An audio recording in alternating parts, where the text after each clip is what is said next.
It is great to be back once, yet again for another one. And before I go ahead and put on my slideshow, I just want to say a few words of thanks to everybody who's watching right now, everybody who's coming out. This, just so excited to be able to get an opportunity to do this. I regret that I am not able to do this up at Rhinebeck. Last year when we did Gettysburg, we were able to do it at the new building. Fantastic place. Some of you know, my wife and I have been hit with the COVID bug this week. So while we're doing all right, we haven't been able to get out anywhere. So we don't want to give anybody the Rona or anything. But if you hear me or see me drinking or maybe sniffling a little bit, please, I beg your forgiveness. But I think we'll go ahead and get started. Bill, can I go ahead and share my screen Yep. and get started?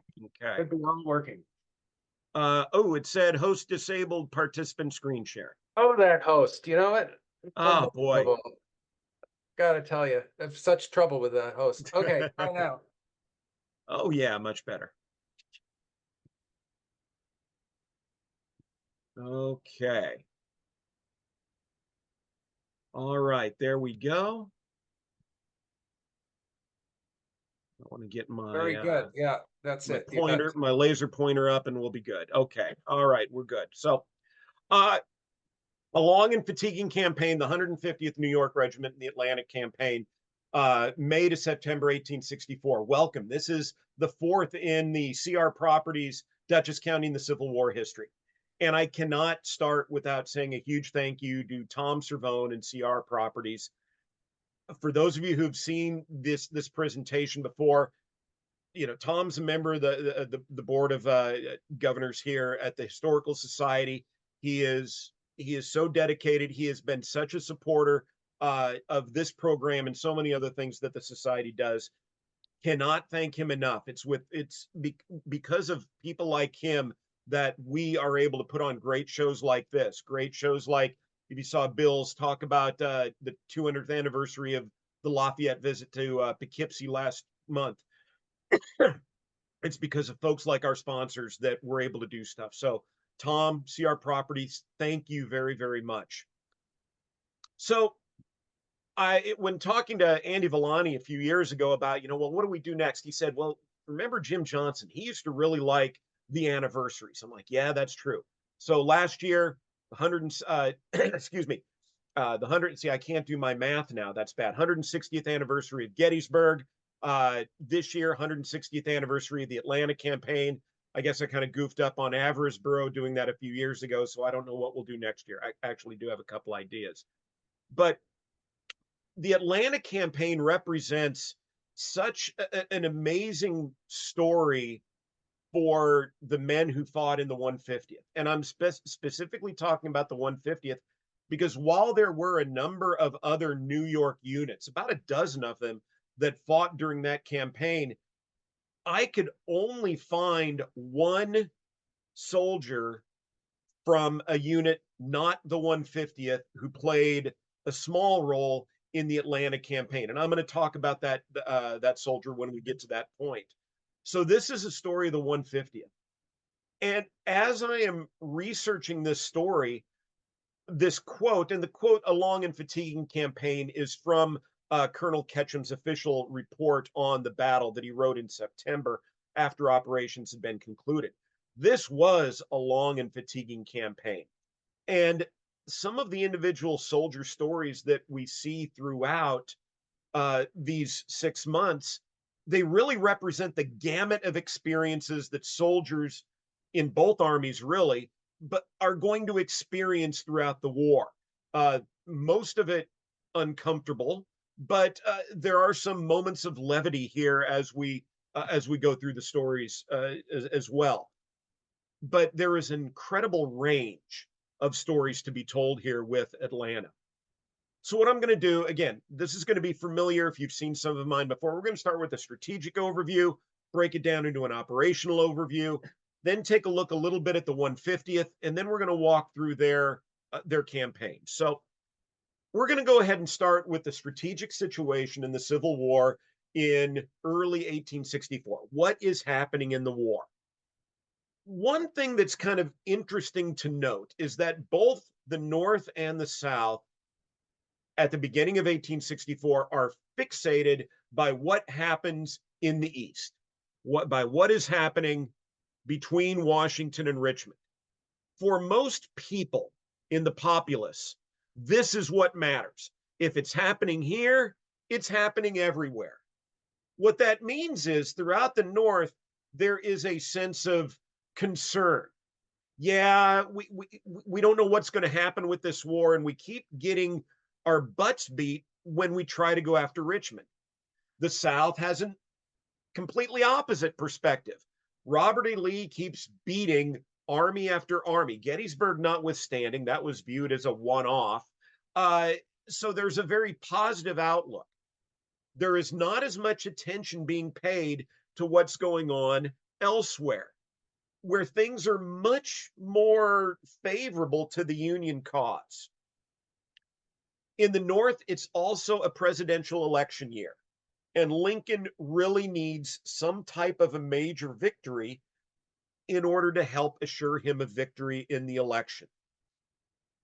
In early 1864, Ulysses S. Grant is put in charge of the Union armies, and he makes one change. And that change is that we're going to work together. All of the armies throughout North America are going to work together instead of operating as individual entities. And so no longer are we going to have 5 different things going on at 5 different times. We are all going to start at the same time. And in early May, and so he directs that in early May, there are going to be 5 operations. The main one will be led by the Army of the Potomac, George Gordon Meade, which Grant will accompany that army. It will really become his campaign, aiming for Richmond. We'll have another federal army under Franz Sigel trying to go down the Shenandoah Valley. Benjamin Butler will come up the peninsula to capture Petersburg, and Nathaniel Banks will make an effort to capture Mobile, Alabama, while the main Western armies combined will, I'm going to say, do something. When we get to the operational side here in a minute, we're going to see that the goals were not consistent between Grant and Sherman as far as what this army was going to do, but they were going to attack. For the South, it was sort of an offensive-defensive debate. Yes, we might be on the strategic defense, but that doesn't mean we shouldn't plan for the offense. And Jefferson Davis, who is really directing the war from Richmond, sees the best opportunity for that in the West. He sees no reason why the Western armies, now that Grant has left and the numeric advantage of the Western Union Army is not as great as that in the East, the Confederate armies in the West should be able to march back into Tennessee and Kentucky and change the entire course of the war. People on the ground in the West see things differently, which leads us to the operational side of the fence. And so we're going to move away from everywhere other than basically what's circled on your screen. And we're going to go to Sherman's campaign against Johnson's army in Georgia. Now, there are 2 major armies there's a major army group and there's a major army in the West. The Union forces are led by William Tecumseh Sherman. The Confederate forces are led by Joseph Johnson. Joseph Johnson is probably the best general at this particular point in time in Georgia. But he's not well known for being aggressive. He's known for being a defensive fighter. He answers directly to Jefferson Davis. Davis only remembers Johnson from the times when Johnson retreated around Richmond in 1862, retreated around Jackson, Mississippi in 1863, and he's concerned. Johnson isn't really fond of Davis and also is a rather closed-mouthed individual. He doesn't share his plans. The relationship between these 2 men becomes very, very problematic. Johnson's plan is basically that we are going to stay on the operational defensive, and then if and when an opportunity arises, we will launch an attack. On the other side, you have Sherman. Sherman answers directly to Grant. The two of them have worked together for over 2 years now. They have a very close relationship, a very professional relationship. They work well together. The only real difference they have here, as I mentioned a moment ago, is that Grant wants Sherman to destroy Johnson's army. Sherman is more interested in capturing enemy territory. In May, when this campaign kicks off, he doesn't say what that territory is going to be. He's just, we're going to go inside, where his direct quote is, we're going to get into the enemy's country. What does that mean? Yeah. What ensues is a series of maneuvers, and we aren't going to cover all of them. What I've tried to do here is showing the scope of the campaign between Chattanooga, which is where the federal effort started, and Atlanta, where it ended. The yellow lines represent the more significant defensive positions that Johnson's army takes up. And Sherman kept trying to outflank him. We are going to focus on particular places along that line where the 150th New York played a significant role in whatever combat or whatever operations occurred. So, and there's about 6 of them. So starting in the north, we're going to start at Resaca. We're going to move down to the Battle of New Hope Church, then to the Pine Mountain defensive line, then the Battle of Kolb's Farm, Peachtree Creek, and then the Siege of Atlanta itself. So that's where we're going with our discussion. Now, let's take a look at these armies.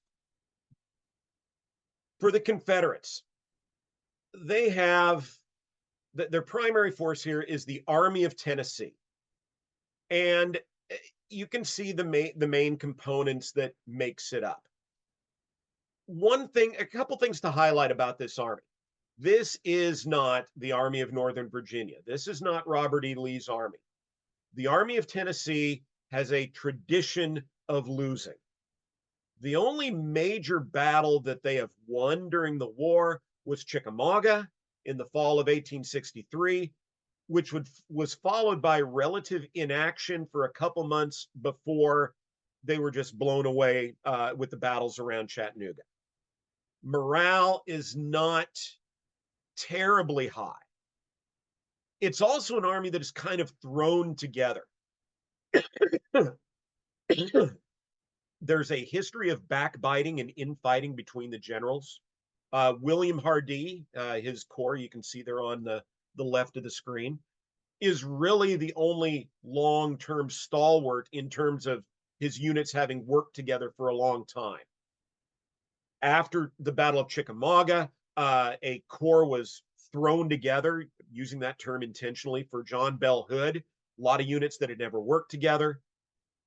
There's this thing called the Army of Mississippi, which is a conglomeration of different forces, some of them coming from the existing Army of Tennessee, some of them arriving from the state of Mississippi that hadn't fought before.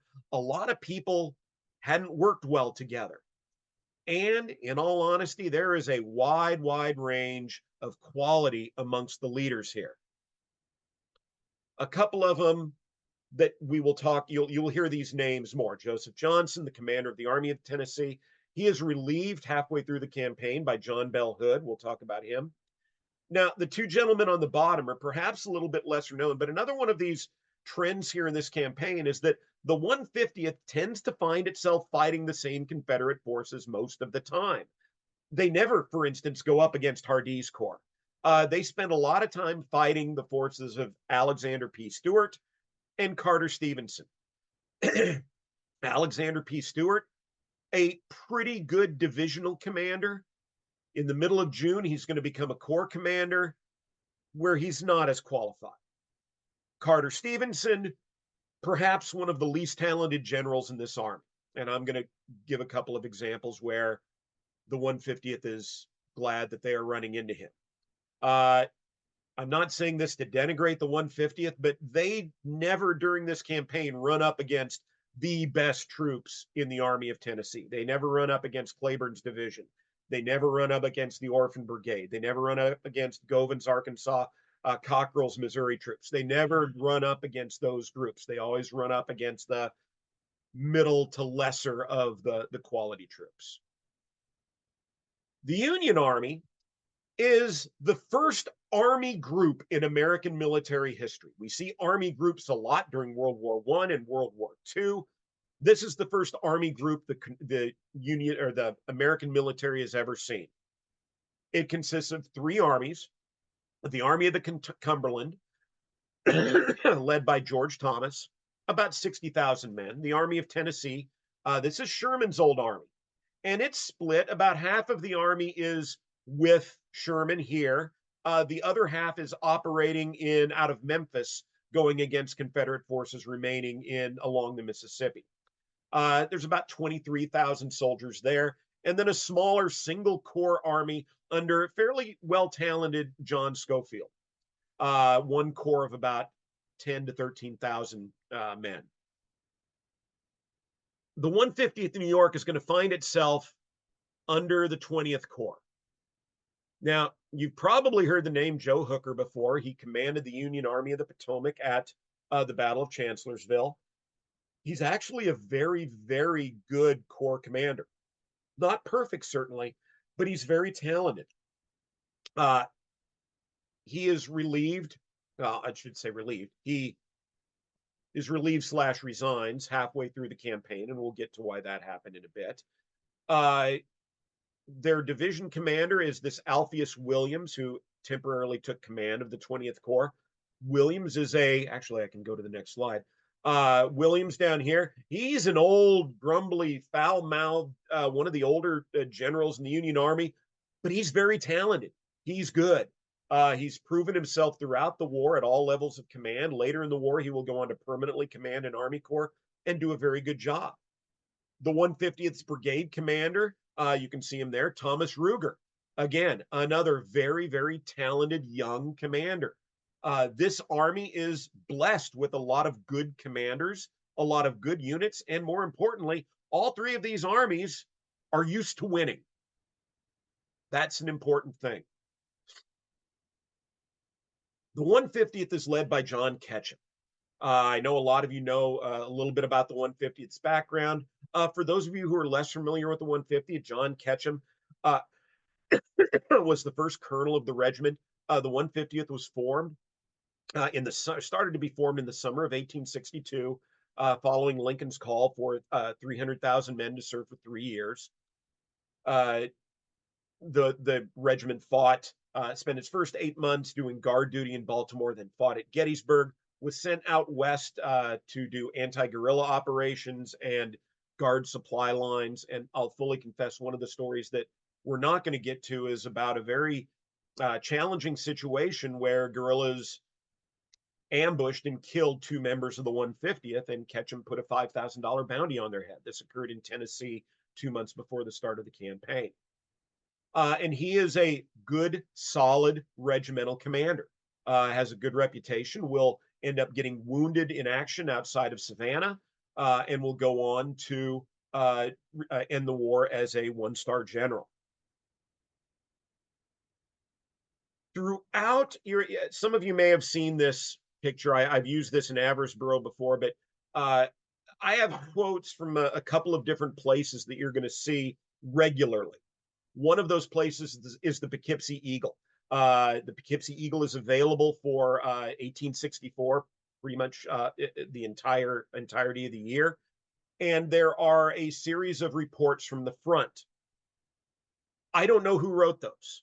I believe they may have been written by one of the lieutenants, William Wattles, but I cannot confirm that, so I'm not going to show you a picture of Wattles. They are, let's just say they use some interesting language, and I've got some examples of that you'll see. The other source I use is the diary of Peter Funk. Peter Funk, buried up in Union Cemetery in Hyde Park. This diary was serialized in the Red Hook Advertiser in 1932. I've attached just a section of it here so you can see what it looks like. Funk wrote a fairly in-depth diary of his reminiscences of the war. with a lot of great detail. And he also was a rather colorful author. So you will see those sources pop up as we go on. All right, I think that's it. So we will go ahead and start getting into the battles themselves. And we're going to start with the first major conflict, which was the Battle of Resaca. This was really the second of the main defensive lines.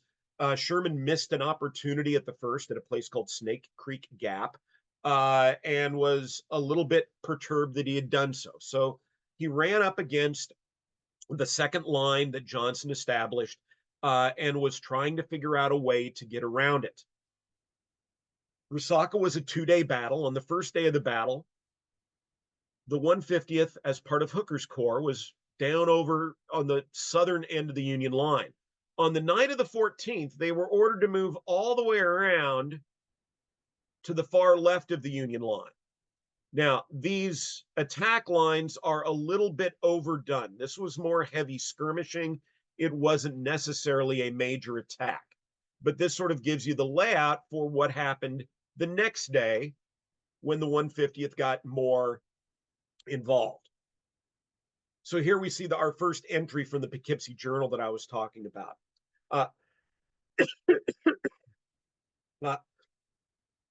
Starting off about 1 o'clock in the afternoon, General Hooker ordered an advance against the right wing of the Confederate line. It was relatively easily repulsed. That attack is the one that is exhibited right here. About 2 hours later, the Confederates think that the Union is in trouble, and they launch a counterattack, which likewise fails miserably. This attack that's indicated by these two arrows goes straight into Ruger's brigade, which is where the 150th is. The 150th is sitting on the far left-hand side of the line, so on the far eastern side, located about right there. You can see they're in line with 5 of their other regiments. The 107th New York is in reserve, and the Confederates are repulsed rather easily. If you've been reading that long quote up there, it gets a little bit flowery. To be welcomed with one of Hooker's warmest smiles and grabbed by the Indiana boys and hugged like brothers. What regiment boys from? 150th New York from Dutchess County. Well, we yell, and Indiana and New York drop at once, tired and panting to exchange hardtack and sundry drinks of government coffee. 10 minutes more, say the battery fellows, and our pieces would have been in the hands of the Johnny. Dutchess County, by Jove, we say, is never 10 seconds behindhand. And the Colonel, Ketchum, walks around as tickled as a boy with new boots. There's a little bit of exaggeration going on there. The battery they're talking about is the 5th Indiana Light Battery. It was a Indiana battery of 4 guns that was in danger much earlier in the day. By the time this fight went on, there's no danger for that Indiana battery, but they were very prominent earlier in the day. But hey, if Colonel Ketchum is tickled as a boy with new boots, good for him. Probably one of the most significant casualties, excuse me, was Adjutant Kruger, Stephen Van Rensselaer Kruger, a member of one of the oldest families of New York. His great-grandfather was the first mayor of New York. He stood over 6 feet tall, which was very tall for the time. During the Battle of Resaca, he was wounded 3 times.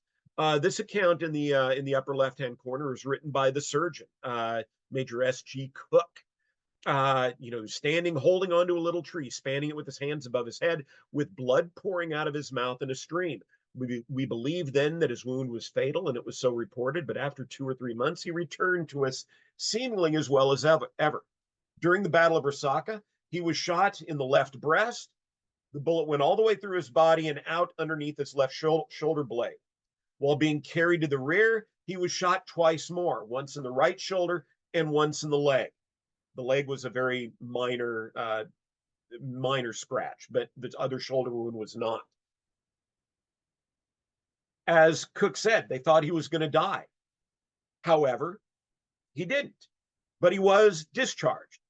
2 months later, he felt himself well enough, applied for readmission to the Army. It was granted. He was reinstated and rejoined his unit, rejoined the 150th in Atlanta, and fought with him from there until the end of the war, participating in all the major operations after that. After the war, he became a very well-known estate manager, was the colonel of the 12th New York National Guard Regiment. He ran for lieutenant governor in 1888. He did not win, and was a Republican delegate to the Republican presidential convention in 1896. He died shortly after that. He and his wife his wife was a grandniece of Washington Irving and did a lot of writing in her own time, but the two of them never had any kids. So, rather well-known man with a somewhat of an interesting backstory. Now, here's one I find interesting as well. There's going to be a few times that I don't have answers to questions. As I'm looking at all of the other regiments, all of the other units that fought, this is the only fellow I can find, not from the 150th, but from Dutchess County, who fought during the campaign.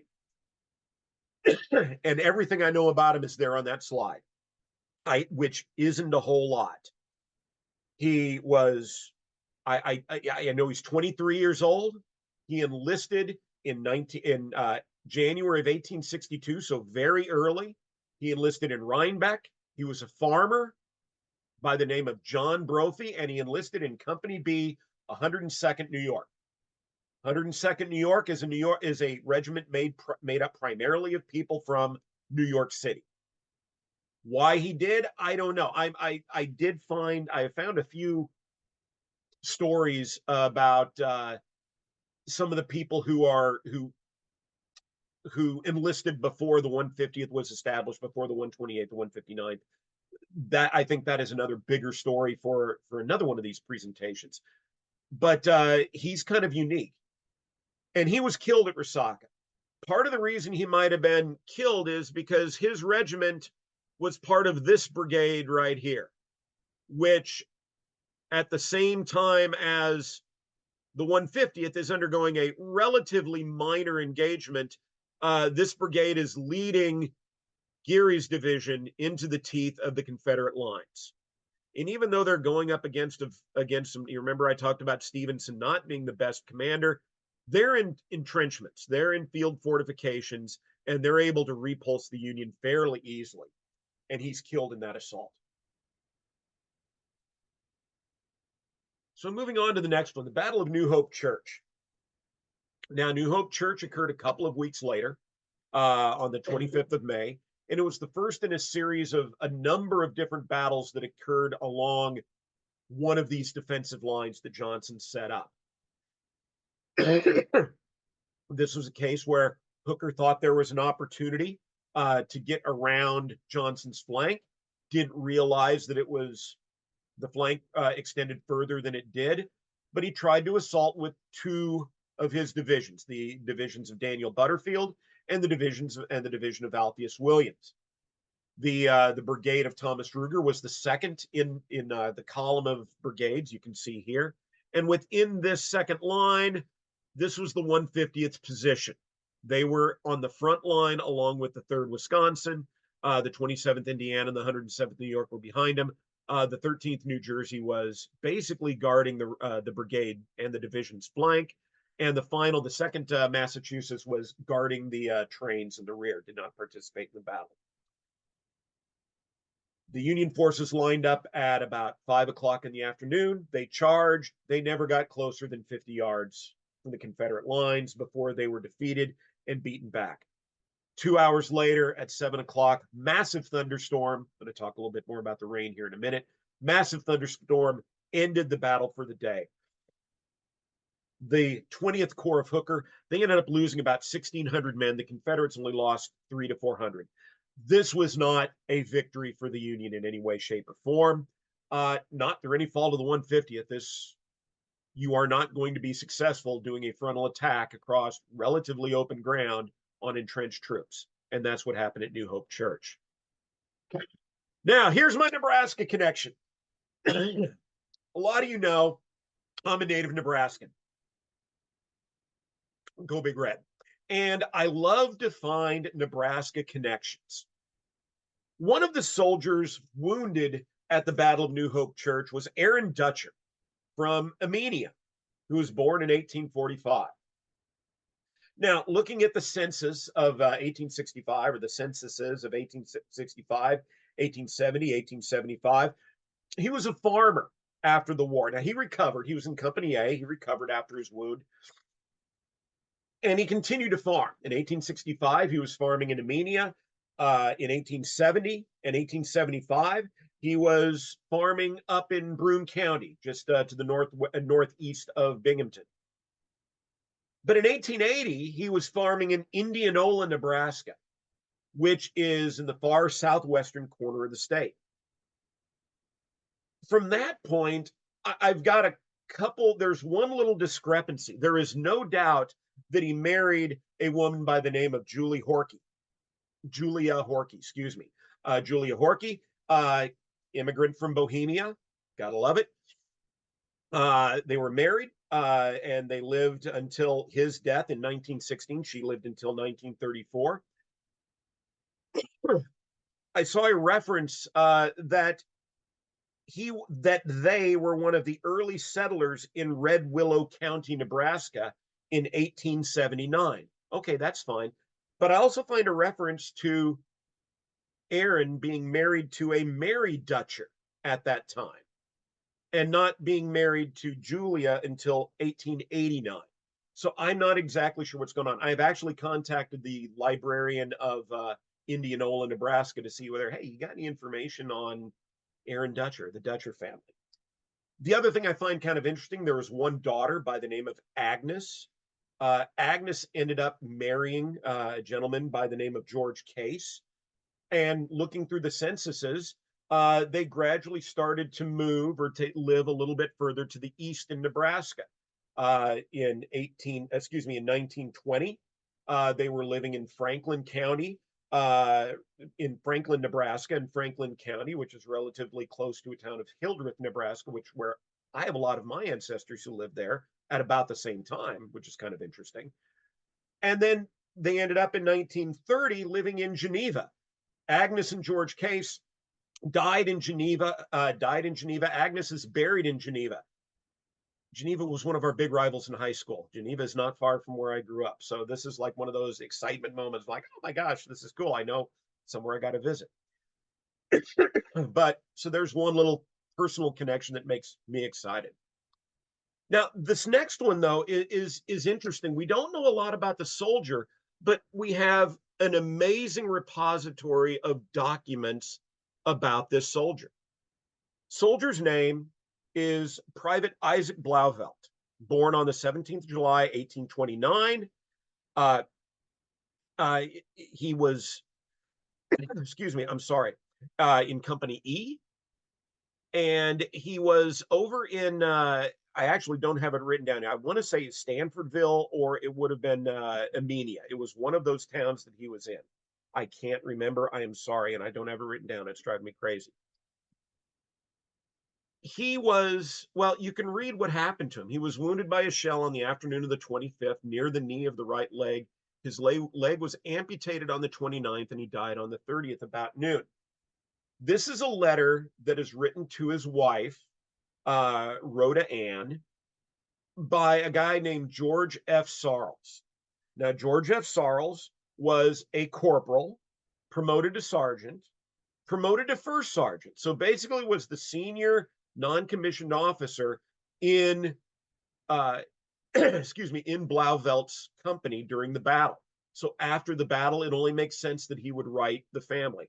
George Sarles, you can see his gravestone right there. He's buried down in Bedford in Westchester County. Was also 29 years old. He enlisted in Dover.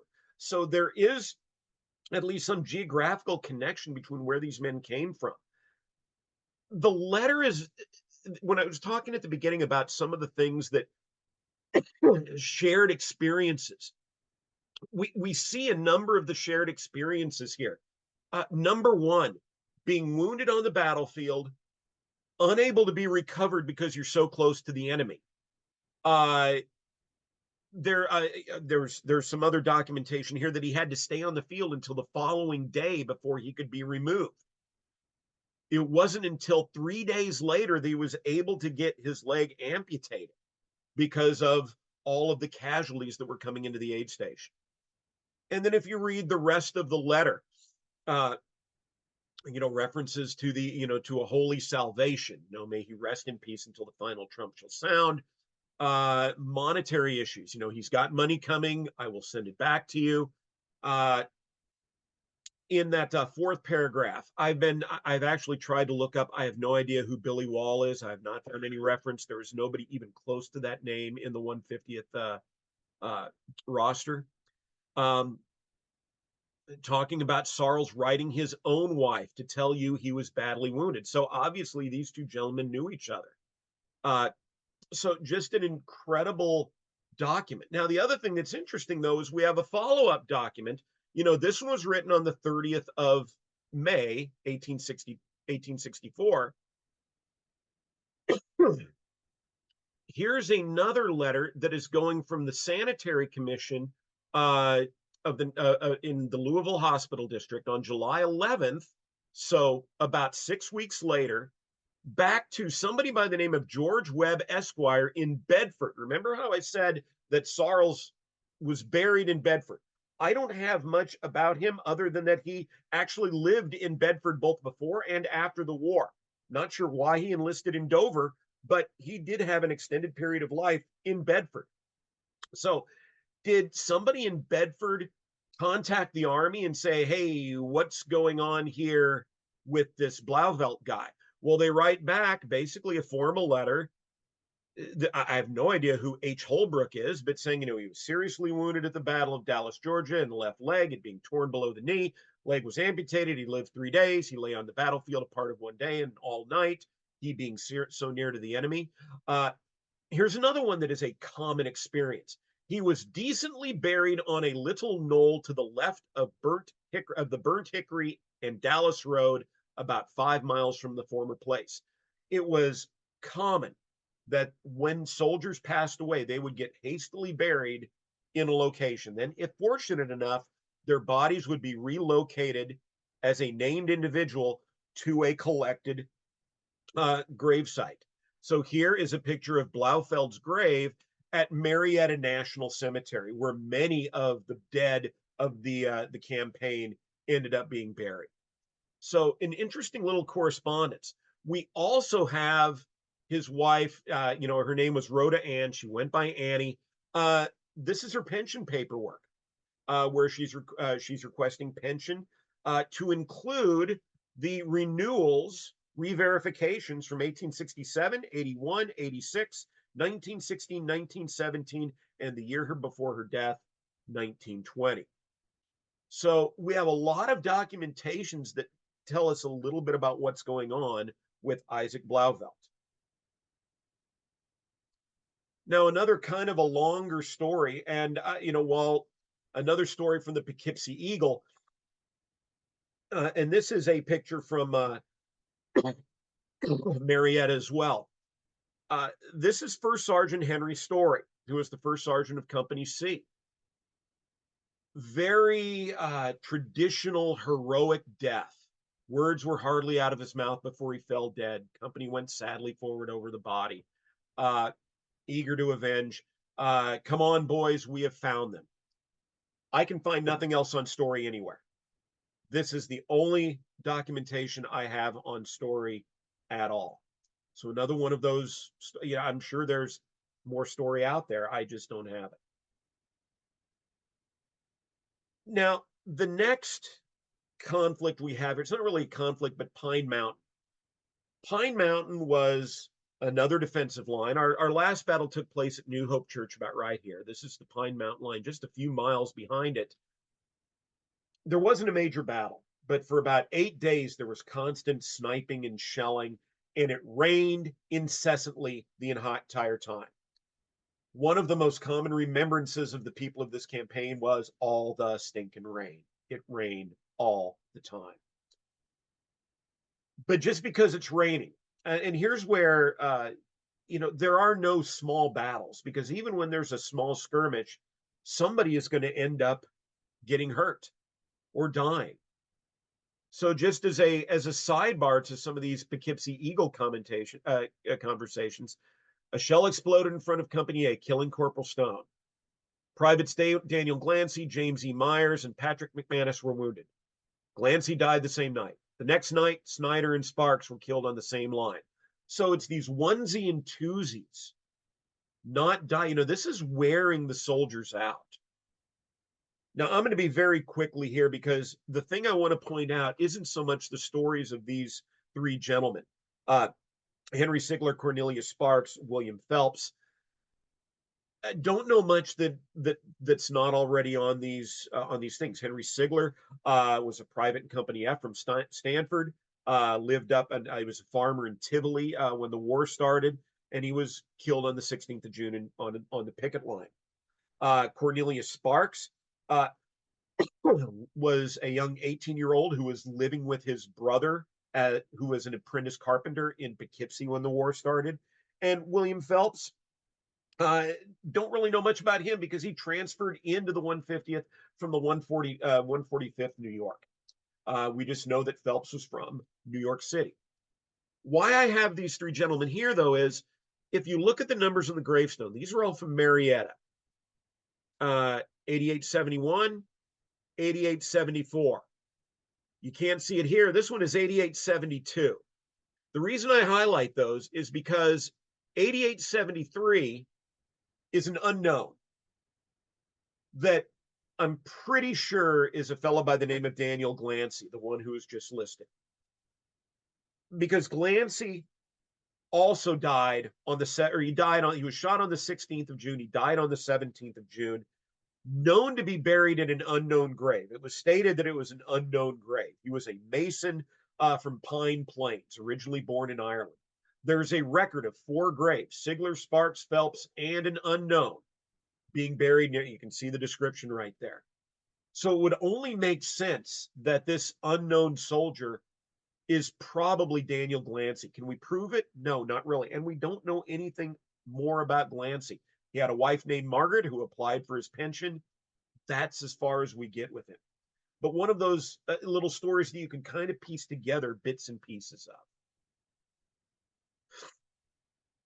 I'm just going to go through this fairly quickly. This is a soldier, H.C. Winans. Reason I have him up here is he's an example of somebody who was wounded on the 11th of June. He didn't die until a month later. He had died of anemia from a gunshot wound at a hospital in Atlanta.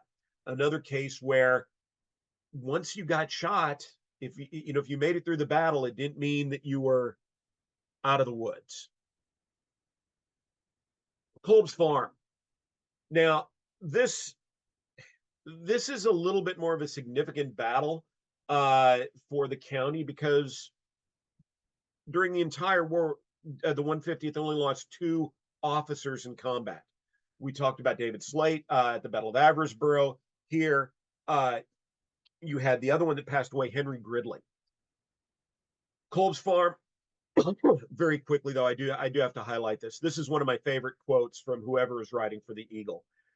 When the rebels came out of the clearing in 3 lines of battle, as steady and as cool, apparently, as bipedal cucumbers, while their officers charged around on pretty good looking horse flesh, as if Yanks were miles out of the way.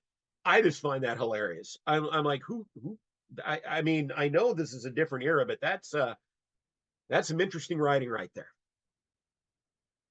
This battle was fairly one-sided. There was a Confederate attack on the Union position. You can see where the 150th is in that line, basically lining up about right here. The attack was made by Carter Stevenson's division, and it was hardly an attack. It was not put forward with very much verve and energy, and it was repulsed fairly easily. The Battle of Kolb's Farm only cost the Union troops about 300 men, cost the Confederates about 1,000. But it did cost the life, very quickly, 2 other soldiers who fought, Sweetman and Simon. Gives you an idea of what the ground looks like. One of the frustrating things about anything around Atlanta, unfortunately. It's all overgrown.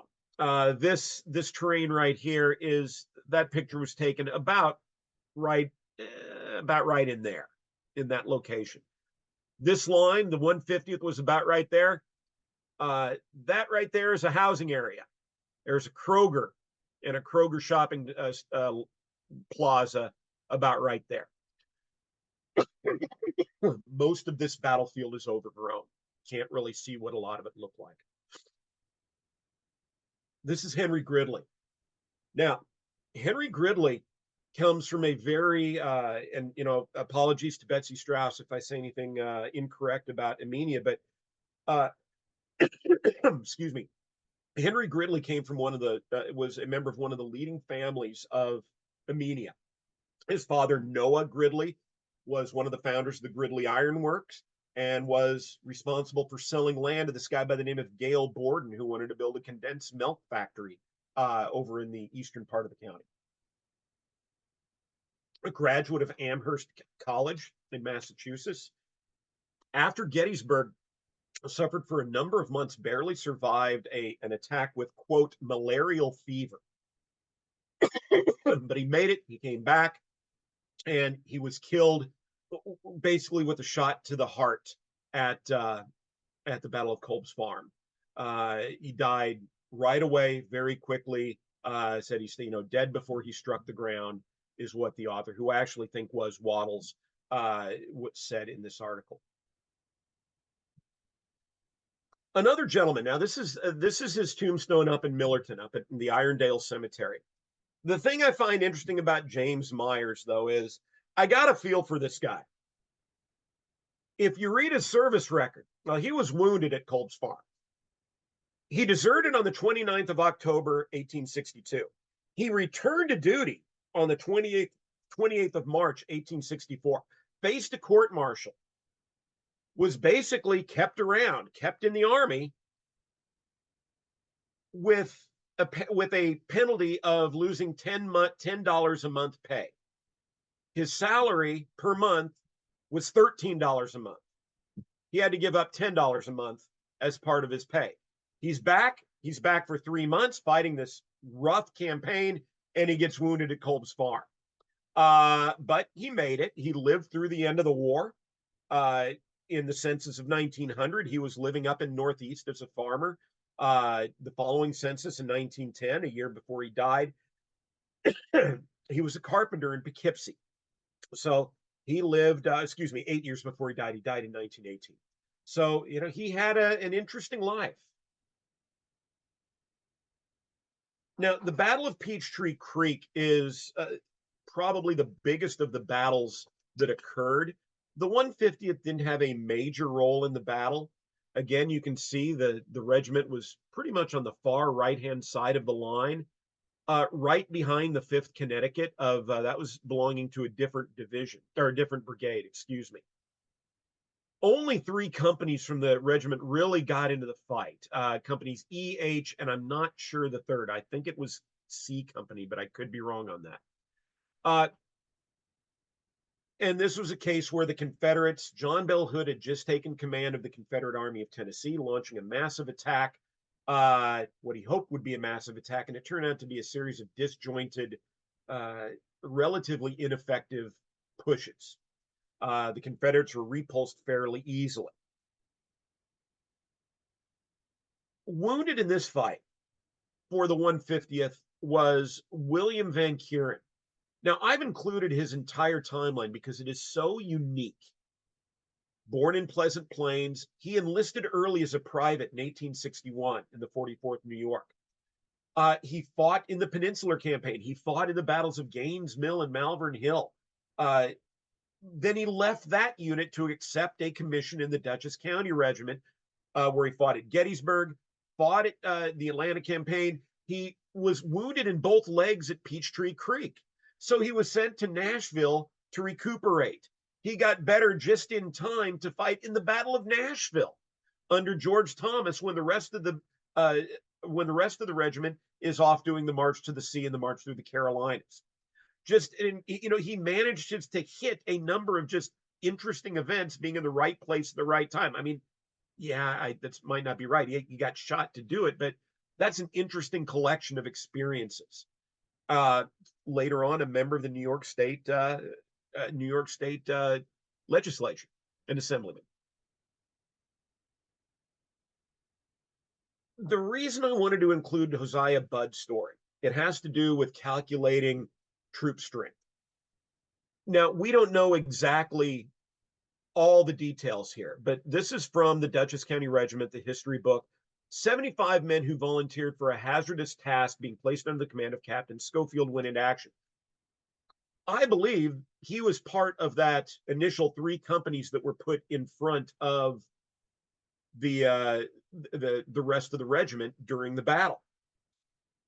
He was wounded, uh, made it through the war, was married, came back to, and he was a grocer in Fishkill until he passed away in 1913. But it does give a story about, running, cut off, shooting at a rebel rebel color bearer. Then he got shot in the left leg, but he managed to make it back to his lines. Did not recover in time to rejoin the regiment. So the number 75 kind of resonates with me in terms of where we get now. Is that true? I don't know, but it would make sense based on what we know about the numbers and those fighting the battles. In the absence of time, I'm just going to push through the next couple because I want to highlight a few things that happen once we get to Atlanta. Because once we get to Atlanta itself, the final stages of the campaign, basically, Sherman is using 6 of his 7 Army Corps to maneuver around Atlanta, which you can see all here. The 7th Corps is the one he's using to occupy the trench lines around Atlanta itself, and that's the 20th Corps. The 150th stays in the trenches pretty much all of August. And as you can see from the diary of Peter Funk, he's talking about, from the 22nd up to the 26th, it's just a series of duels between the 2 lines. They are in the trenches. That doesn't mean that nothing happens. Another element, another thing that Funk is writing about. So Funk is writing about the 28th of July when they're in the trenches. Several of our men were wounded, among them John Edward Poltz, who was hit by a rifle ball in his thigh, sent to the hospital, finally died, member of our company and much beloved. John Edward Poltz was born in Red Hook. He was a farmer. He was born in April of 1837. Tall guy, 6'2", never married. Died a couple months later, 20th of September, 1864, was buried up in Chattanooga. And here's another one that's kind of interesting. This is another excerpt from the Poughkeepsie Eagle, talking about the slight wounding of Frank Woods, and the severe wounding of James Horton. James Horton from Poughkeepsie had a serious wound in the head, was a farmer, and he ended up passing away about a week and a half later on the 9th of August. Frank Woods is interesting, though. Not a lot about him. It appears that he was born in 1840 in Ireland, enlisted as a private in Company G in Northeast, was slightly wounded in the shoulder on the 28th of July. I have nothing else about him, except for a record from Sing Sing Prison in 1880, sentencing a Frank Woods, who was 5'10", weighed 172, hazel eyes and brown hair, to 10 years for incest and what I think is wife beating. And if you look down here, hazel eyes, brown hair, 5'10". The ages match up. I think it might be the same guy. Funk also talks about, capturing the scouts and losing one man who went down a little stream on August the 31st. Well, who was the one guy who went down and got captured by the rebels who were laying in wait? Well, it was Lumen Place from Stanfordville, who on the 31st of August got captured outside of Atlanta and spent 3 months and 10 days in Andersonville. Thing that's interesting to note is we've heard stories about Andersonville. He was there for 3 months. He got paroled somewhere in the December timeframe. He received his discharge from the Baltimore hospital in June. He was still in the hospital after 6 months after serving time in Andersonville. Here's one that, and this is the last individual slide. I got a couple more and we're almost done. Last month, Bill gave an outstanding presentation on Lafayette's visit. And I found a reference to a Lafayette Sherlock who was born in 1825, who served in Company G of the 150th. And I'm like, oh my goodness, this is amazing. Who is he? How did he get here? He was promoted to corporal, then he got busted back down to the ranks in April of 63. Well, let's do some digging. Well, I found out that he's not really from Dutchess County. He's originally from Pennsylvania, the Allentown area. And he spent 1 year in jail in 1847 for larceny. Maybe to get out of that time in jail, he tried to enlist in the war with Mexico in 1848. He ended up serving honorably in the Dutchess County Regiment until he ended up dying of, and I'm quoting the record, chronic diarrhea on the 8th of July, 1864, in the middle of the campaign. So you had a lot of soldiers passing away from sickness as well. So what does that bring us to our total losses? Well, 126. Now, what was the strength of the 150th? I haven't been able to totally figure that out. I believe at the start of the campaign, they probably numbered about 500 to 550 men. I thought I saw Mike Peets out there. Mike might have a better idea than I do. I think 5 to 550 is a fair term. By the end of the campaign, they had lost 126, killed, wounded, died of disease, or missing. That does not include all of those who are out sick, which is a large number. And as you notice, there's not really one particular time that's a huge drag. This is a continual siphoning off of strength. This campaign is a long and fatiguing campaign. It is sucking the life out of people. The last point I want to make is I want to talk a little bit about Colonel Ketchum. I haven't talked about much about him. Now, he wrote his report on the campaign in September of 1864. And I've got a lot of respect for Colonel Ketchum. I think this might have been one of those, hey, it's due tomorrow morning at 8. And if you wait to the last minute, it only takes a minute. Now, it's a 6-page long report, but he gets a little bit predictable in some of the things he writes. So, for instance, writing about Resaca, firing commenced, 3 hours. 45 rounds of ammunition per man. Now we go to New Hope Church, compelled to receive, about 3 hours. When relieved, the men, oh, that's a typo. I'm so sorry. Relived. When relieved, the men were entirely out of ammunition. Kolb's Farm. We were under a steady fire for 3 hours. And guess what? My men expended on an average of 140 rounds of ammunition. Now, the average load of a soldier in the Civil War was 60 rounds per man, maybe as much as 80 or 100 if you knew you were going into a heavy firefight. I sense a little bit of exaggeration. So I turned to our old friends, the Titus Papers, in the collection up at the Historical Society, to maybe try to make some sense of this. Richard Titus, commander of Company I in the 150th, a lot of his papers are still in existence. This gives account of ammunition expended. And so when you factor in the Battle of Resaca, New Hope Church, Kolb's Farm, his company expended not only at but through all of the other campaigning as well, 6,050 rounds. Now, how many men are in that company? Well, if we start with 50 to 55 at the beginning, if we start with 550 at the beginning of the regiment, break it down to 10 companies, let's be generous and call that 60 men in the company. By the time we get to Peachtree Creek, we're talking about maybe 3 companies, 75 men. They might be down to 30 or 35 men. So I split the difference. Yes, it's entirely subjective, but I'm saying 45 men. And if you had an average of 45 men as a running total throughout, and they fired 6,050 rounds, that's 134 rounds throughout the entire campaign total. I think Ketchum might be fudging the numbers just a little bit, but that's okay. The 150th did pretty doggone good during this campaign.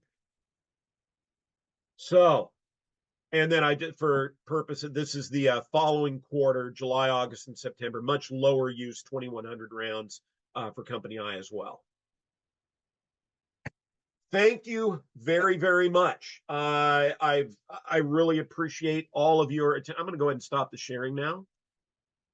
I really, really appreciate everybody paying attention, and hopefully y'all enjoyed it. And do you have any questions? I'm here.